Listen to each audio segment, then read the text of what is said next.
غزوہ خیبر کے موقع پر ایک چرواہا حضور اقدس صلی اللہ علیہ وسلم کی خدمت اقدس میں آیا۔ وہ یہودیوں کی بکریاں چرایا کرتا تھا۔ اس چرواہے نے جب دیکھا کہ خیبر سے باہر مسلمانوں کا لشکر پڑاؤ ڈالے ہوئے ہیں تو اس کے دل میں خیال آیا کہ میں جا کر ان سے ملاقات کروں اور دیکھوں کہ یہ مسلمان کیا کہتے ہیں اور کیا کرتے ہیں۔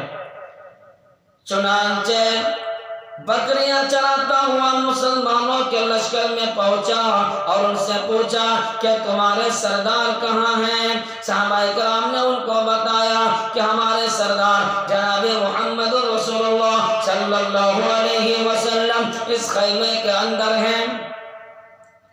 پہلے تو اس چرواہے کو ان کی باتوں پر یقین نہیں آیا۔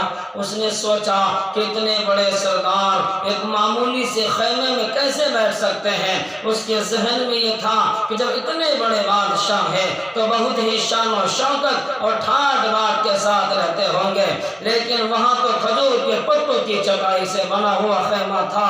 خیر، وہ اس خیمے کے اندر آپ سے ملاقات کے لیے داخل ہو گیا اور آپ سے ملاقات کی اور پوچھا آپ کا کیا پیغام لے کر آئے ہیں، آپ کا کیا پیغام ہے اور کس بات کی دعوت دیتے ہیں۔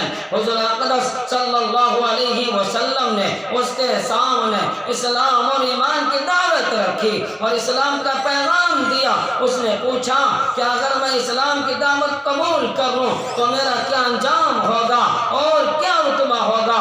حضور اقدس صلی اللہ علیہ وسلم نے فرمایا اسلام لانے کے بعد تم ہمارے بھائی بن جاؤ گے اور ہم تمہیں گلے سے لگائیں گے۔ اس چرواہے نے کہا اگر آپ واقعی آپ مجھے گلے سے لگا لیں گے، اللہ اکبر۔ جناب محمد رسول اللہ صلی اللہ علیہ وسلم نے فرمایا ہاں اگر تم نے ایمان قبول کر لیا اور تم اسلام میں داخل ہو گئے تم ہمارے بھائی بن جاؤ گے، ہم تمہیں گلے سے لگا لیں گے۔ وہ چرواہے نے کہا آپ مجھ سے مذاق کرتے ہیں، میں کہاں اور آپ کہاں، میں ایک معمولی سا چرواہا ہوں اور میں ایک سیاہ فام انسان ہوں، میرے بدن سے بدبو آ رہی ہے، ایسی حالت میں آپ مجھے کیسے گلے سے لگائیں گے۔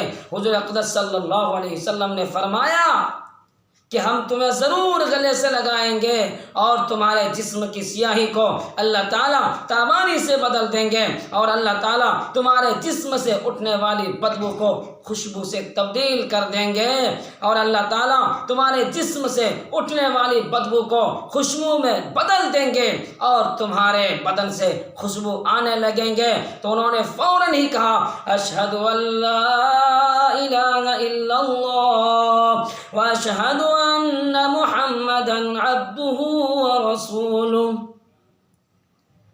پھر حضور اقدس صلی اللہ علیہ وسلم سے پوچھا کہ یا رسول اللہ میں کیا کروں؟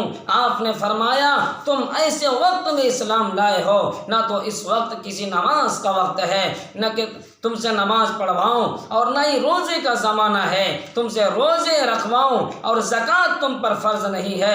اس وقت صرف ایک ہی عبادت ہو رہی ہے جو تلوار کی چھاؤں میں انجام دی جاتی ہے، وہ ہے جہاد فی سبیل اللہ۔ جاؤ مسلمانوں کی ضرورت پڑی ہے، مسلمانوں کی ماؤں بہنوں کی عزتیں لوٹی جا رہی ہے، جاؤ ان کی حفاظت کے لیے اللہ کے راستے میں جاؤ اور اسلام کی حفاظت کرو۔ وہ چرواہے نے کہا یا رسول اللہ میں اس جہاد میں شامل ہو جاتا ہوں، لیکن جو شخص جہاد میں شامل ہوتا ہے اس کے لیے دو میں ایک صورت ہوتی ہے، یا غازی یا شہید۔ تو اگر میں اس جہاد میں شہید ہو جاؤں تو آپ میری کوئی ضمانت لے لیجئے۔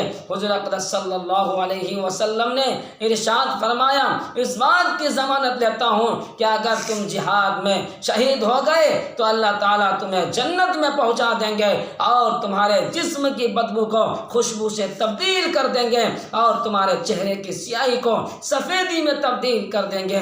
میرے دوستو اللہ کے رسول علیہ السلام نے کیا فرمایا؟ وہ جو بکریاں لے کر آیا تھا اللہ کے رسول نے فرمایا ساری چیز ایک جگہ ہے لیکن پہلے تم یہ بکریاں واپس کر کے آؤ۔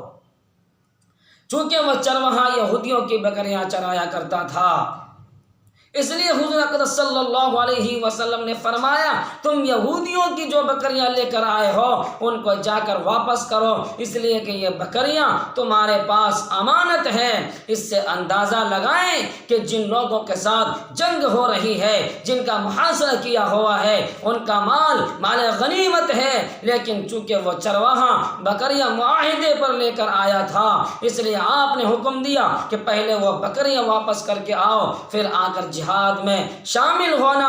چنانچہ اس چرواہے نے جا کر بکریاں واپس کی اور واپس آ کر جہاد میں شامل ہوا اور شہید ہو گیا۔